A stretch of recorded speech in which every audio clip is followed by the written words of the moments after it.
జరిగిందయ్యా ఈ ఘోరం? ఎందుకు జరిగిందయ్యా ఈ ఘోరం? ఎందుకు జరిగిందయ్యా?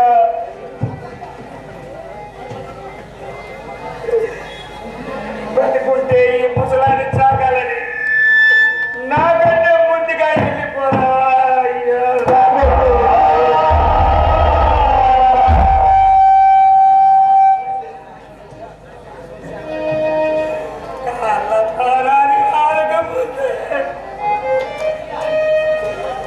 కాటికి పోరా కొడక, కాటికి పోరా.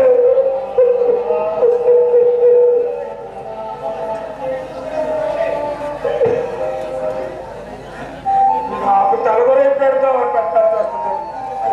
నాకంటే ముందుగా వెళ్ళిపోయింది అయ్యా నా కొడుకు. నాకంటే ముందుగా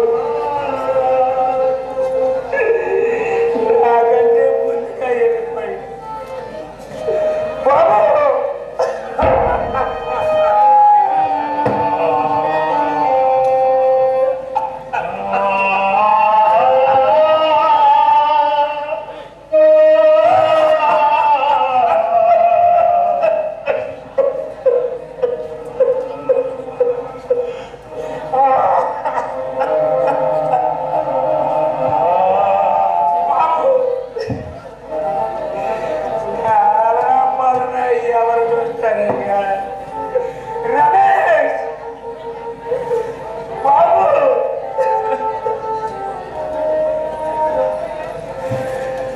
బాబు.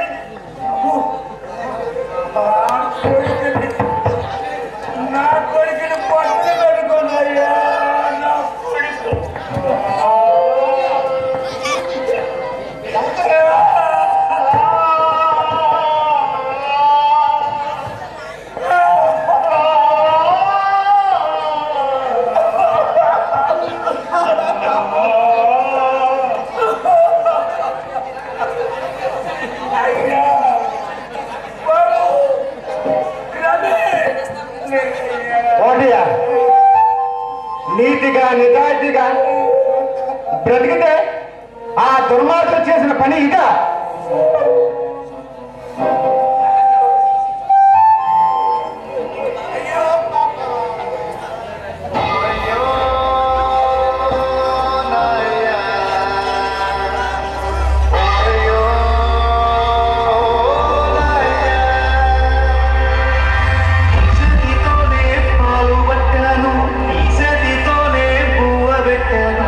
ఇసతితోనే తలకు పోసాను, ఇసతితోనే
చల్లని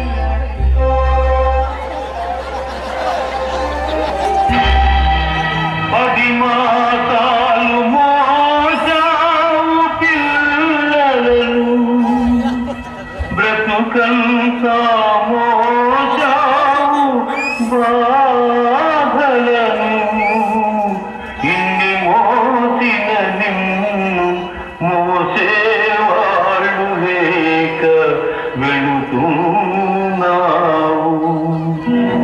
ఈ జీవన తరంగాలలో ఆ దేవుని తదరంగంలో ఎవరికి ఎవరు సొంతం ఎంతవరకి బంధం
కూడా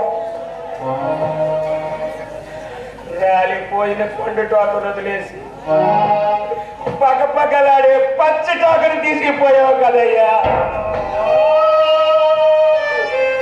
ఈ ముసలాడి బ్రతుకుని ముళ్ళు కమ్మల్లో తెచ్చేసి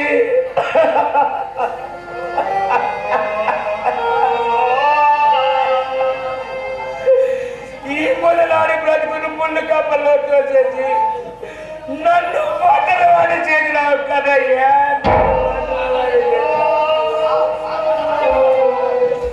బాబు ఎక్కడో దూరం ఎందుకయ్యా అలా కూర్చున్నారు? మీకు కోటి కోటి దండాలు బాబు, మీకు కోటి కోటి దండాలు బాబు. ఎందుకు బాబు అలా దూరంగా కూర్చున్నారు? రండి బాబు, రండి బాబు, రండి. ఈ ముసలాడి తిక్కి ఎవరు చేస్తారు బాబు? ఎవరు ఈ ముసలాడి బ్రతుకుని ఎవరు చూస్తారు బాబు? బాబు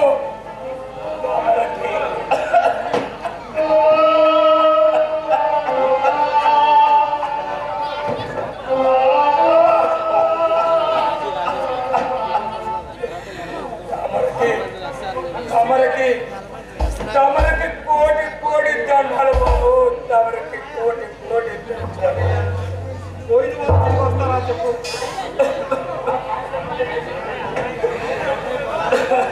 ఎంత ఎత్తున పోయిన వాళ్ళు తిరిగి వస్తారా బాబు? బాబు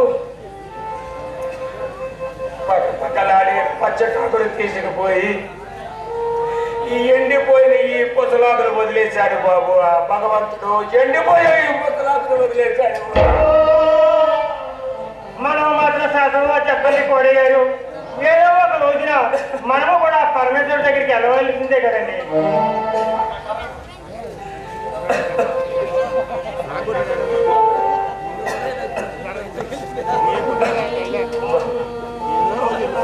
బాబు నా భార్య పేరు తెచ్చుకొని వాడిని నా చేతుల్లో పెట్టి అది ప్రాణాలు విడిచింది బాబు, ప్రాణాలు విడిచింది. ఈడి ఆలనా పాలనా చూసుకుంటూ నా భార్యను మర్చిపోయానయ్యా.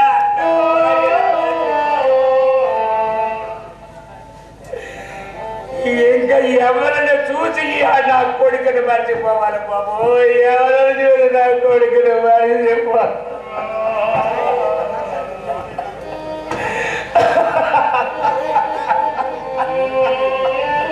కోటయ్య గారు, ఈ రోజు నుంచి మీ మంచి చట్టాలు మేము తీసుకుంటాం. అవునండి కోటయ్య గారు, ఈ రోజు నుంచి మీ మంచి చట్టం అంతా మేమే చూసుకుంటామండి. నా బిడ్డని చంపింది ఎవరయ్యా? నా బిడ్డని చంపింది ఎవరు? కొడుకు రాజేష్.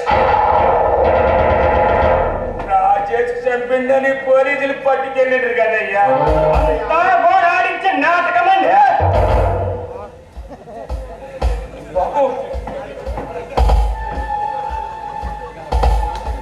బాబు బాబు భూపతి కొడుకు రాజేష్ చంపిందా?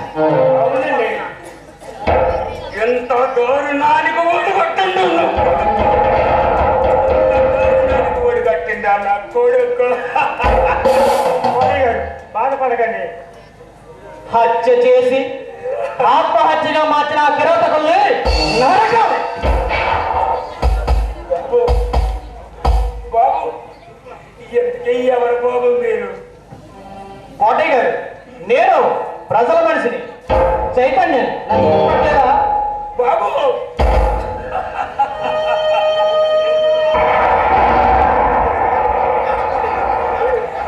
నీ స్నేహితుడు చచ్చిపోయింది బాబు, నీ స్నేహితుడు చచ్చిపోయింది. నేను ఆ రోజు చెప్పాను, ఆ రోజు నా మాట వింటే ఈ రోజు ఇంత ఘోరం జరిగి ఉండేదా?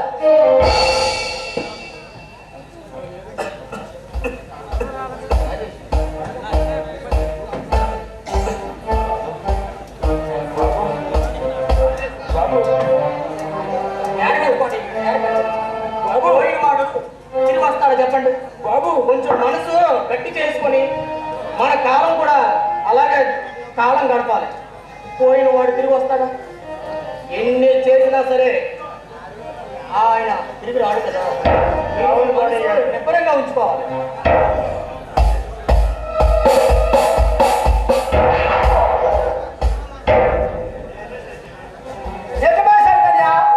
నీ మాట వినేందుకు నాకు తగిన శాస్త్రం జరిగింది. ఇక బద్మాసులను వదిలిపెట్టను.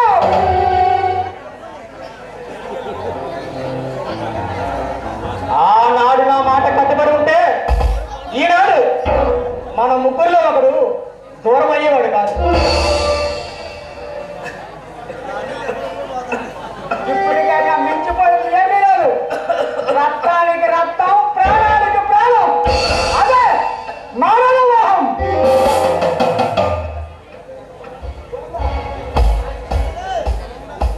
చూడండి కోటయ్య గారు, మీ అబ్బాయిని ఆ రాకేష్ చెప్పడానికి కేసు పెట్టండి. తరువాత జరిగే వ్యవహారం అంతా మేము చూసుకుంటాం. రాజేష్, నువ్వు జైలు నుండి తప్పించుకొని వచ్చావు. నీ కోసం పోలీసులు గాలిస్తున్నారు. నువ్వు చాలా అప్రమత్తంగా ఉండాలి. Be careful. అలాగే.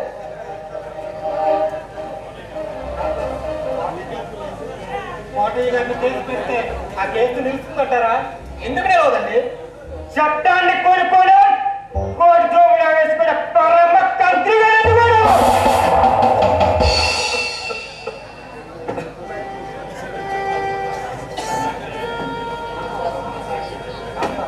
ఉన్న సాక్ష్యాన్ని కూడా తారుమారు చేసే పరమ నీచుడు వాడు.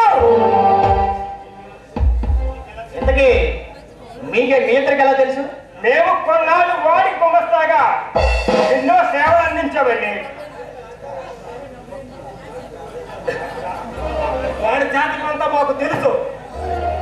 వాడు పతనం కావాలంటే మా ప్రాణాలు ఇస్తాం.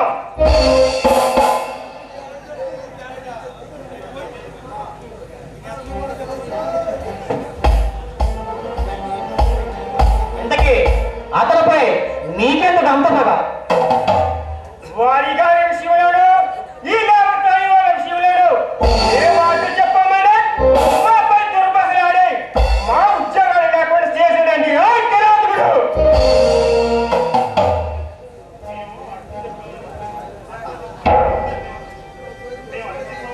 మేము అడ్డు చెప్పమని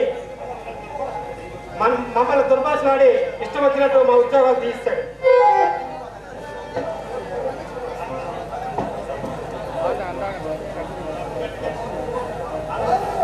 డబ్బు గట్టి కలిసిందని ఎంత నీతిమైన పని చేస్తుంది. నమ్మకంగా మేనేజర్ పనిచేస్తుంది ఈ రాజేష్ బాబుని అన్యాయంగా హత్య నేరంలో ఇరికించడానికి ఆ కిరాతకుడు. ఆ మాయకుల్ని అడగచ్చి ఆ పాపను వడగొట్టుకున్నాడు. మా బెస్ట్ ఫ్రెండ్ లాయర్ ఉన్నాడు. ఈ కోడి గారిని తీసుకువెళ్ళి ఆ లాయర్ చేత లాయర్ నోటీసు ఇప్పిస్తామని. కోడి గారు పదండి తక్షణమే, లేకపోతే ఆయన వైజాగ్ ఎక్కడికి వెళ్తాడట. మరి ఇప్పుడు అర్జెంట్ వెళ్ళి కోర్టుకెళ్ళి ఏర్పాటు చేద్దాం. అలాగే కోడి గారిని తీసుకెళ్ళి ఆ లాయర్ గారిని కలవండి. ఆ